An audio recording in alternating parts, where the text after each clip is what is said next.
Hello friends, good morning.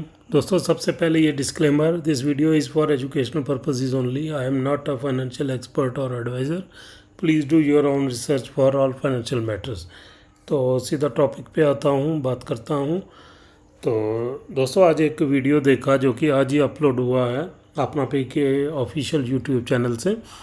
तो उसमें बताया गया है कि अपना पे का नाम जो एस डी पे पहले होता था वो अब अपना पे क्यों हुआ है, उसको चेंज क्यों किया गया। उसमें बहुत बड़े बड़े दावे किए गए, तो जो कि मेरी नॉलेज में भी नहीं थे कि ऐसा हुआ है या इसके वजह क्या थी। तो मैंने उसको एनालाइज करवाया है।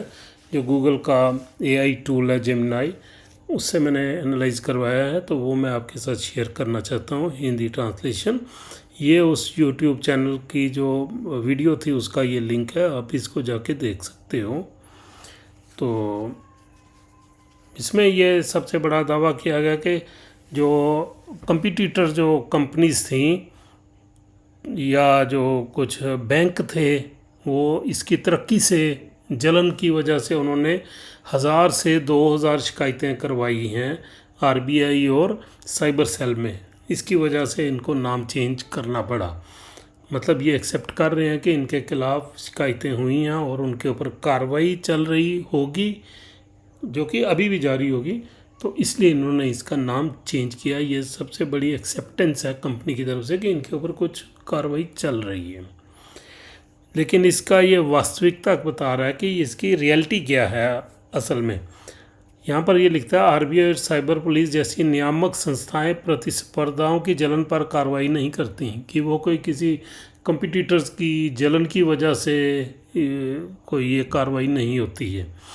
स्थानीय क्लोज लूप वास्तविक उपयोगकर्ताओं से आती हैं जिनके अकाउंट फ्रोज़न हो चुके हैं, कैश विड्रॉल निकासी रोक दी गई है। कि ये शिकायतें जो हैं ये उन जो यूज़र्स हैं जिनके अकाउंट फ्रीज़ हो चुके हैं, जिनका विड्रॉवल रोक दिया गया, ये उन लोगों की शिकायतें हैं। या ऊंचे रिटर्न के वादे पूरे नहीं किए गए हैं। जो हाई रिटर्न्स, ये दावा कर रहे हैं कि हमारी जो हाई हम कैशबैक दे रहे थे उसकी वजह से बैंक भी घबरा गए, तो वही हाई रिटर्न ये फुलफ़िल नहीं कर सके अपनी कमिटमेंट्स। इसकी वजह से लोगों ने उसको इनकी शिकायतें की हुई हैं।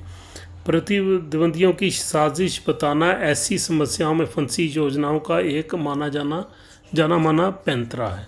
कि जब भी ऐसी कंपनीज या ऐसे जो प्लान्स होते हैं, ऐसी स्कीम्स होती हैं, उनके ऊपर जब ऐसे कोई कार्रवाई होती है तो फिर यही बहाना लगाते हैं कि हमारे कंपटीटर्स जो हमारे खिलाफ शिकायतें करते हैं, इस करके ये प्रॉब्लम आ रही है।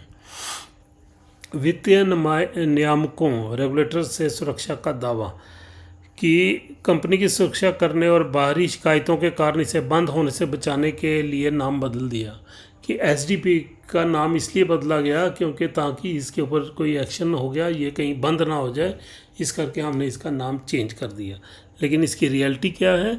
किसी ऐप या ब्रांड नेम या इंटरफेस बदल देने से उसकी कानूनी या नियामक देनदारियां ख़त्म नहीं हो जाती। कि उसकी जो लीगल या जो भी उसकी जो लाइबिलिटीज़ हैं वो ख़त्म नहीं हो जाती। अगर उसके ऊपर कोई कार्रवाई चलती है तो वो नाम बदलने से ख़त्म नहीं होती।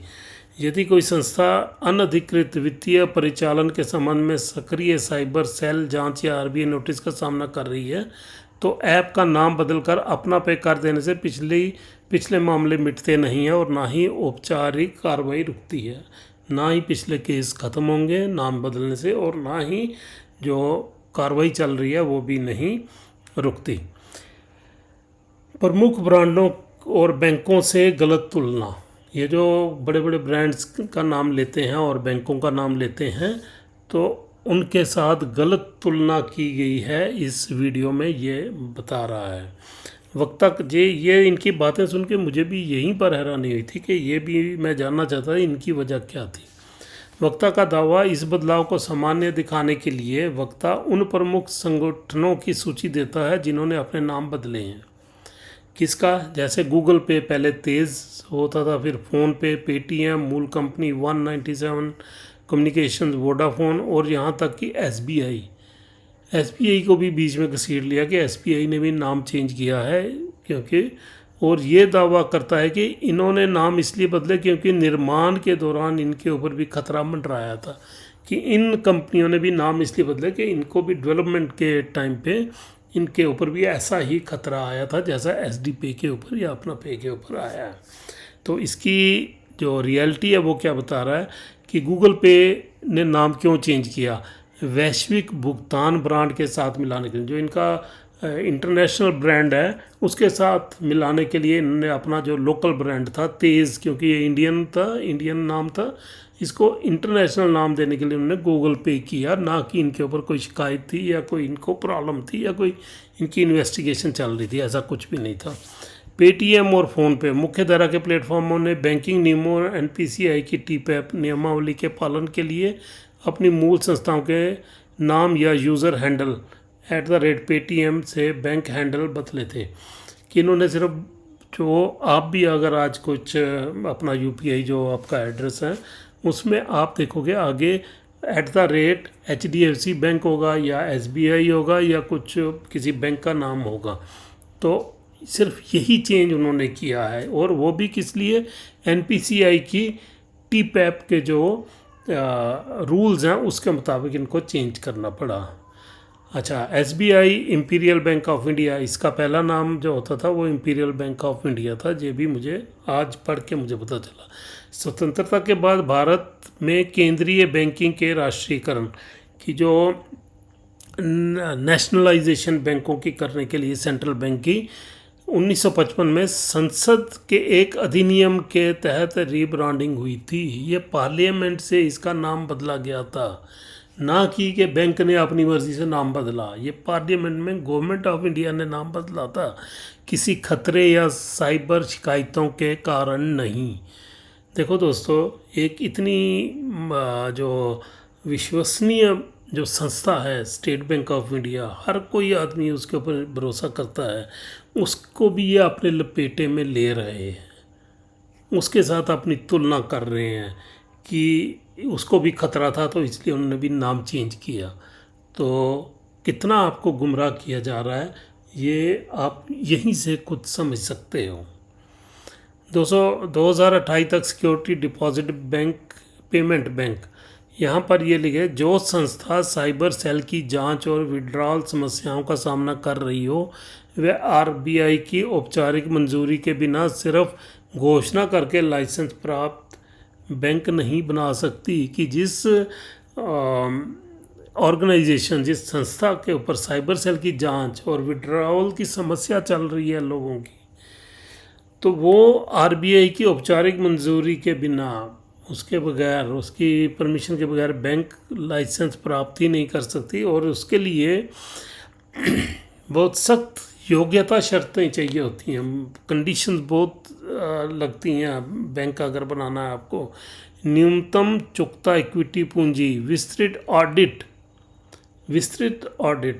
डिटेल्ड ऑडिट आपका कंपनी का होना चाहिए, और बेदाग रिकॉर्ड की आवश्यकता होती है। बेदाग होनी चाहिए कोई भी ऑर्गेनाइजेशन, तभी उसको बैंक का लाइसेंस मिलता है। जबकि ये कंपनी जिसमें विड्रावल की प्रॉब्लम है, साइबर सेल की प्रॉब्लम है, जांच चल रही है, तो इसको कैसे मिलेगा एक बैंक का लाइसेंस? इसके ऊपर भी ये क्वेश्चन उठा रहा है। मुख्य निष्कर्ष ये आप पढ़ लीजिए।